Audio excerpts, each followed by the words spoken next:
Welcome to today's Explainer. We're jumping straight into a truly intense, graphic novel-style ancient text known as the Sentinel's Warning. Now, this isn't just some dusty piece of historical literature. It's an urgent prophetic call to sound the trumpet in Zion.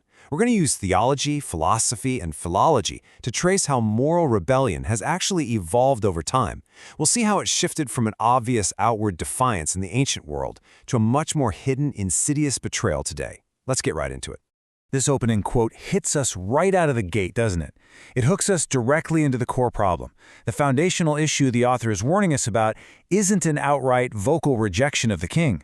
Instead, it's about individuals who have crept in unawares, ungodly men who take unmerited favor, what we know as grace, and literally weaponize it into an excuse for corruption. They boast about having some secret knowledge and a new liberty, but in reality, they're just becoming bondservants of corruption. To really grasp what's happening here, we need to look at the philology for a second. Notice the stark contrast in these root words. Historically, early challenges dealt with apostasy, derived from words meaning standing away. Think of it as open, outward rebellion. But this text warns of a dangerous shift toward antinomianism, which means against the law. This is an internal subversion. It's when people stay inside the community right under the radar, but use grace as a secret license to sin from within. This sets up the exact philosophical shift we're going to explore. Ancient rebellion was all about external defiance. It was people openly breaking boundaries, basically shouting, "I will not serve." But modern betrayal? It's defined by internal decay. It's secretly corrupting the institution from within the walls while keeping up the outward appearance of belonging. To illustrate this shift, the text uses three incredibly vivid parables, and we're going to unpack those right now. The first metaphor is the parable of the double-minded vineyard. Imagine a householder who plants a choice vineyard on a really fruitful hill. He fences it in, he clears it of stones, planting the purest vines. This beautiful imagery illustrates divine grace acting as a protective wall. The master leaves his servants to tend the fruit, but as we'll see, the way the keepers respond to that protective hedge of grace completely changes across generations. Just look at the contrast in how these keepers behave. The ancient keepers actually grew weary of the hedge. They wanted the vast freedom of the wilderness, so they openly smashed down the stones, rejecting the master's straight rows. But the modern keepers? They didn't tear down the walls at all. Instead, they used the sanctuary's grace to justify their own spiritual sloth. They whispered to the workers, "Hey, the master is gracious, and these walls keep us safe, so we can just neglect the pruning. Wild grapes will be fine." And watch how this builds into a sequence of judgment.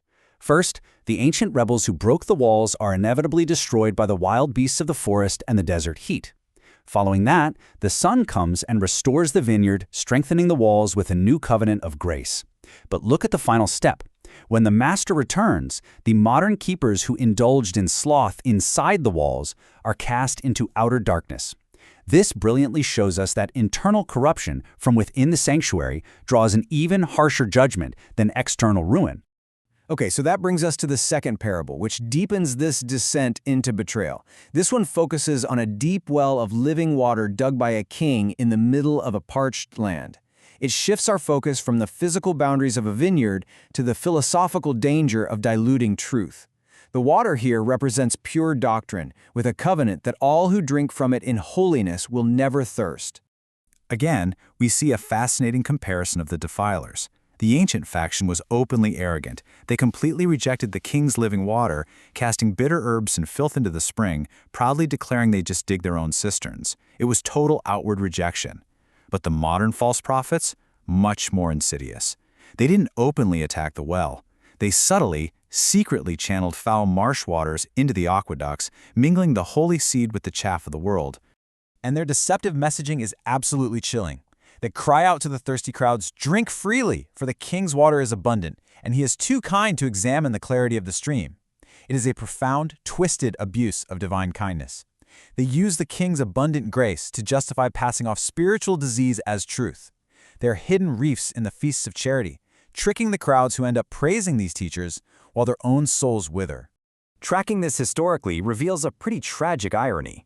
The ancient apostates died of open drought in the burning sands because their broken cisterns couldn't hold any water. Afterward, the king cleanses and seals the fountainhead. But notice the end of the modern deceivers. They literally drown in the very waters they subtly polluted. The twisted theology they secretly created became the exact thing that consumed them. This brings us to the third and final and honestly the most urgent parable, the unfaithful watchman. We've looked at the boundaries of the vineyard and the purity of the well, but this parable zeroes in on our modern moral responsibility in guarding the fortress itself. The captain assigns watchmen to the towers with strict orders to keep their garments white and their lamps burning against the night. Let's contrast the guards. In the first watch, the ancient guards openly defected. They threw open the gates, shouted their rebellion, and sought the enemy's spoils for themselves. But look at the final watch.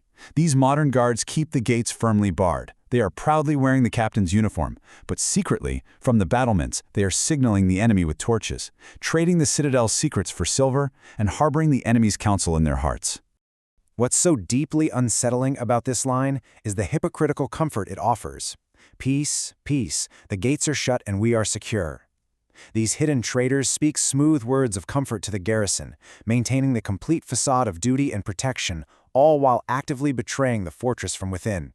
It perfectly captures the deceptive, sneaky nature of modern antinomianism. So, pulling it all together, we see a definitive overarching shift across all three domains.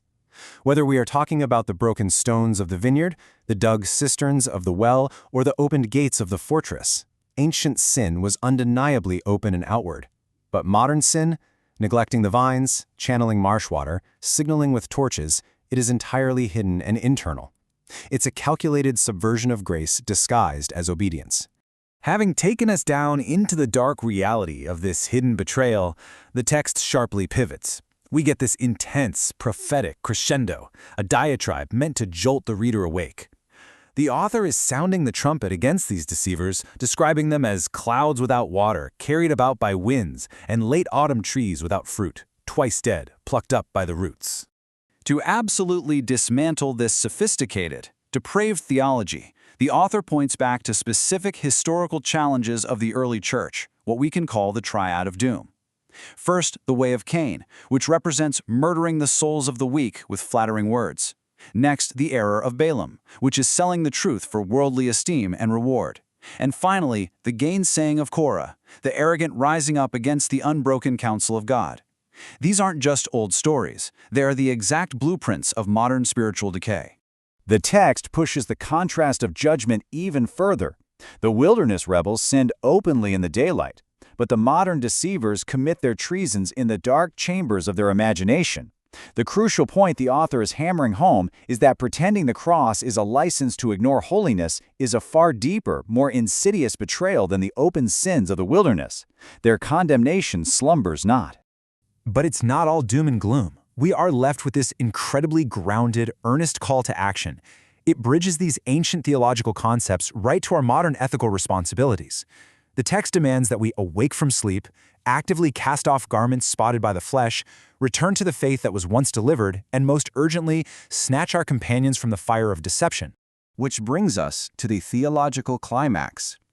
For our God is a consuming fire, and he will not be mocked by those who wear his name while trampling his holiness underfoot. It is a stark, heavy reminder of the severe reality that exists behind unmerited favor. Grace is a profound gift, yes, but it is not a shield for those who secretly plot against the king while wearing his uniform. Ultimately, this explainer isn't just about ancient stone walls, water aqueducts, or watchtowers. Those are brilliant metaphors, but the real focus is on the internal moral boundaries we maintain right now, today. The command to anchor your souls in the fear of the Lord is the ultimate antidote to the creeping deception of antinomianism. It challenges us to deeply examine our own motivations and the true state of our inner lives. So I'll leave you with this lingering question to evaluate your own moral compass. When you look at the walls of your own life, are you truly guarding the gates, or are you secretly signaling the enemy from the towers? Because true liberty always requires faithful vigilance. Thanks for joining me on this deep dive, and I'll catch you in the next explainer.